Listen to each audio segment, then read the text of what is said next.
The city of Malaga, Spain, has a rich history that spans over 2,800 years. As the sixth most populous city in the entire nation, Malaga has had its fair share of famous people, companies, and global organizations. One of them is the football club Malaga CF. Far from being one of the most successful football sides in Spain, Malaga's history in the game is more prominent for a disappointing crash into near oblivion than it is for winning any major trophies. The club had a good spell under Manuel Pellegrini between 2010 and 2013, but that period was succeeded by years of financial struggles, relegation, and near dissolution of the club. How did it get so bad then? In July 2008, Malaga was preparing for their first game back in La Liga after a 3-year absence. At the time, the club president was Fernando San, and he hired Antonio Tapia to lead the club's charge for sustained success in the Spanish top tier. Malaga's time in the lower leagues had significantly affected the club's finances, so there was a huge burden on Fernando San to keep the club afloat, while Tapia focused on improving them on the pitch. Sumamos un punto y en estos 7 últimos, en ese mismo tramo, ante rivales hemos sumado 10 puntos, ¿no? Entonces, both men were successful to various degrees. Tapia managed to lead the club to an 8th-placed finish in the first season, and Fernando was in positive conversations with various investors to sort out the club's financial situation. However, the next year was a bit of a mixed bag. Tapia refused Malaga's offer of a new contract for the 09-10 season. He preferred to wait for offers from elsewhere. So he left the club after only 1 season in charge. He was replaced by Juan Muniz, the man who'd initially brought the club back to the La Liga only a year earlier. Fernando, on the other hand, successfully completed negotiations with Sheikh Abdullah bin Nasser Al Thani, and the Qatari businessman became the new owner of the club. The first move made by Al Thani was to bring in a vice president, Moayad Shatat, and a new manager, Gesualdo Ferreira. Con vuestro apoyo y nuestro trabajo seremos más fuertes. Forza Malaga. Things didn't work out with Ferreira though, and he was sacked for poor performances that left Malaga in the relegation zone by November. Soon after, Shatat announced the arrival of Manuel Pellegrini as the new manager. Yo creo que hay mucha ilusión de hacer un proyecto importante que vaya creciendo a futuro y nos iremos conociendo día tras día en el trabajo y día tras día iremos viendo también qué es lo que se puede mejorar. That season, Al Thani provided a significant transfer fund outlay for the club.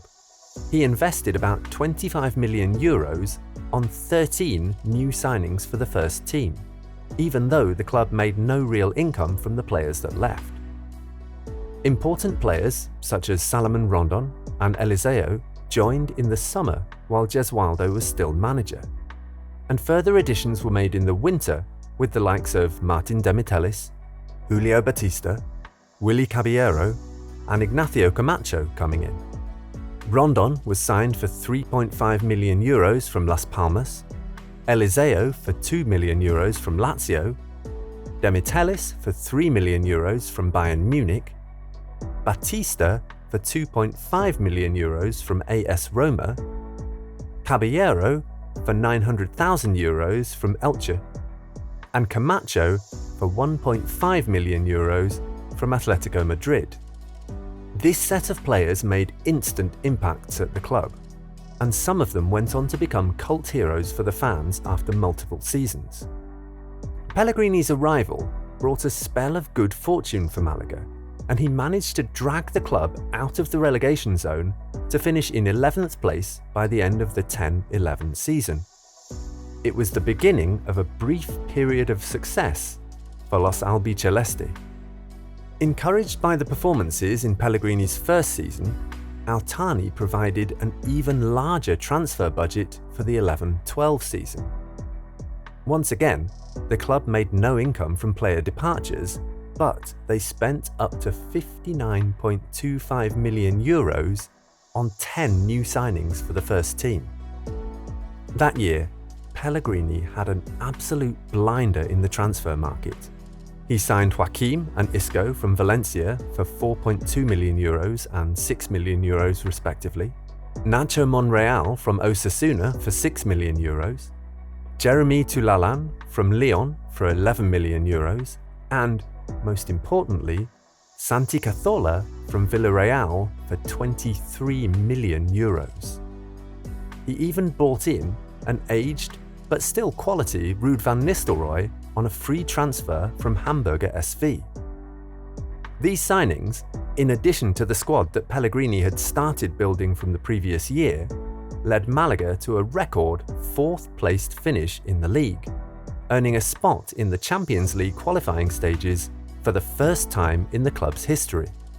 Much of that success was down to excellent home form, as they lost only 3 times at home compared to 11 away.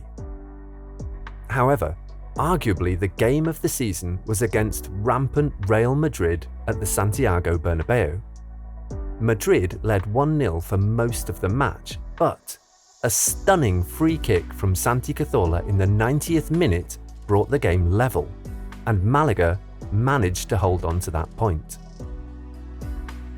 At this point, Pellegrini had managed to turn Malaga into a respected team in the league, and there was a reduced need for heavy investments in the transfer market the following season. Instead, the club focused on trimming the size of the squad, bringing in about €41.6 million from player sales. Monreal and Cazorla did leave for Arsenal for €10 million and €19 million respectively, along with Salomon Rondon for Rubin Kazan. Cazorla's transfer fee in particular was certainly curious, considering he'd signed for Malaga for a higher fee just a year earlier, and his stock had only risen since then. It fueled rumours of a financial problem behind the scenes, but supporters were distracted by the team's continued success on the pitch. Malaga had a fairy tale run in their maiden Champions League appearance, going all the way to the quarter-finals, where they cruelly lost 3-2 on aggregate to Borussia Dortmund.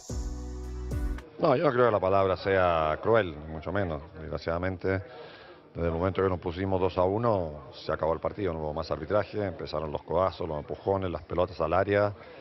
They had a good run in the league too, gaining qualification to the Europa League with a 6th-placed finish. The highlight of that league season was a 3-2 win against Real Madrid on game week 17. Pellegrini left for Manchester City at the end of the 12-13 season, and his departure seemed to throw light to all the cracks that had been developing behind the scenes at Malaga. The club's debts were revealed, and the resulting season-long ban from UEFA stopped them from competing in the 13-14 Europa League.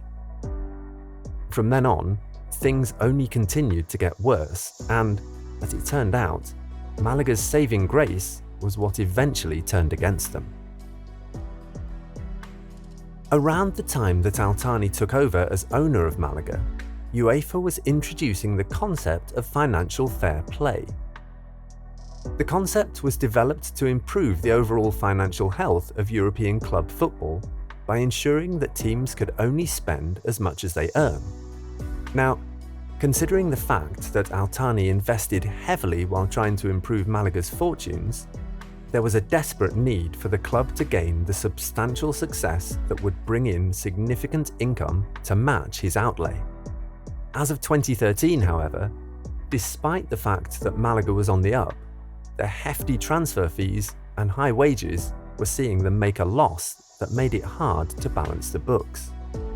Their stadium was relatively small, so there was limited income from that, and there were not many commercial opportunities to improve the situation.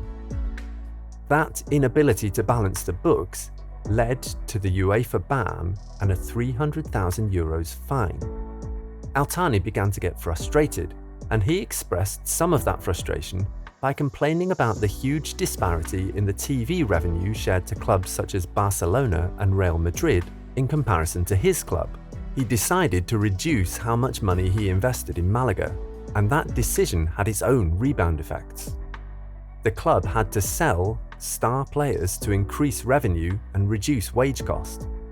And that was what led to the sales of Cazorla, Monreal and Rondon. With the departure of Manuel Pellegrini, Malaga was already in a difficult situation. That difficult situation was only made worse by the fact that the club now had to sell their best players every year to improve their financial situation. The next few years saw the departures of important players such as Isco to Real Madrid for €30 million, Tulalan to Monaco for €5 million, Caballero to Manchester City for €8 million, and Eliseo to Benfica for €1.2 million. Malaga, once known for their heavy but fruitful investments in the transfer window, now had to rely on loan deals, bargains, free transfers and youth promotions to complete their squad as the quality continued to drop. Despite all of this, the club managed to hover around the middle of the league table for 5 years after Pellegrini's departure. But the constant depletion of quality eventually caught up with them in the 17-18 season, the year that Ignacio Camacho left for Wolfsburg in a €14 million deal.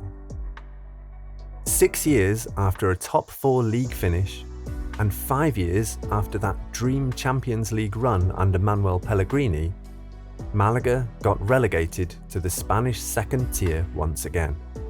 They'd finished rock bottom in La Liga with only 20 points from 38 games, so it was well deserved. It was the lowest point tally and worst league position in the club's La Liga history, and it confirmed the status of Malaga as a club in severe decline. As it turns out, Altani's approach to taking Malaga to the top was ill-advised, even though his heart might have been in the right place. He invested heavily in players good enough to take the team to the Champions League, but they were not good enough to win trophies.